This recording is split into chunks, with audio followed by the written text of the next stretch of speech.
குருவின் தினம் ஒரு சுவடுகளில் இன்றைய நாளில் கண்ணாடி. இந்த கண்ணாடி எல்லோருமே நம்ம பார்த்துக்கிட்டு தாங்க இருக்கிறோம்.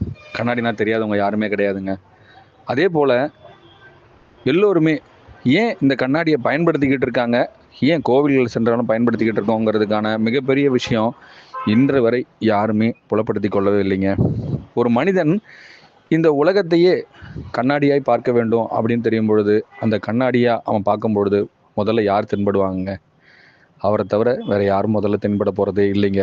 ஆனால் அதில் அவனை தவிர மற்ற அனைத்தையும் பார்த்து கொண்டிருக்கின்றான். அதனால் அவன் எண்ணம் பிறர் எண்ணத்தோடு ஒன்றிணைந்து அவன் வாழ்க்கையில் அவன் எதை வாழ வேண்டுமோ அதை அவன் வாழாமல் பிறரை பார்ப்பதால் பிறர் எண்ணத்தோடு தான் அந்த உலக வாழ்க்கையை வாழ்ந்துக்கிட்டு இருக்காங்க. இப்படி ஒவ்வொருத்தரும் கண்ணாடிக்கு முன்னாடி நின்று யார் தெரிகின்றாருன்னு பார்த்தா அவன் முகத்தை தவிர இந்த உலகத்தில் அனைத்துமே அவன் முன்னாடி தெரிகின்றதுங்க.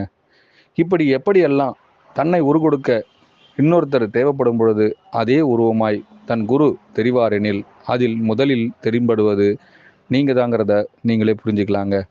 உலகியல் தத்துவம் என்ன சொல்ல வருதுங்கிறதுக்காகத்தான் கோவில்கள்லையும் சரி தினசரி பயன்படுத்தும் ஒவ்வொரு பொருட்கள்லேருந்து நாம் நம்ம முகத்தையும் கண்ணாடி வழியாக பார்க்கணுங்கிறதுக்காக வச்சாங்கன்னா அவங்க தன்னை நோக்குங்கால் தனக்கு ஒரு கேடு இல்லைங்கிறது தாங்க. அப்போது பிறர் எண்ணத்தில் எல்லோரும் போகிறதுக்கான காரணம் எல்லோருமே அவரவர்களிடம் ஒரு கண்ணாடி இருந்தால் அவர்கள் இவ்வுலகத்தில் தன் வாழ்க்கையை தானே நிர்ணயித்து கொள்ளாங்க. அவரவர் வாழ்க்கை அவரவர் கையில் இருப்பதையும் அவரவரே புரிதல் மீது உணர்ந்து செல்லலாங்க. ஒரு வாழ்க்கையின் தத்துவத்தை கண்ணாடி போல் இருன்னு எவ்வளோ பேர் சொல்லியிருக்காங்க. அதன் அர்த்தம் உன்னை நீ உணர்ந்து கொண்டிருந்தால் போதும், உன்னை மட்டும் நீ உற்று நோக்கி கொண்டிருந்தால் போதும், உன் வாழ்க்கை கண்ணாடி போல் பிரதிபலிக்கட்டும். அனைவருக்கும் குருவே சரணம், குருவடி சரணம், திருவடி போற்றி.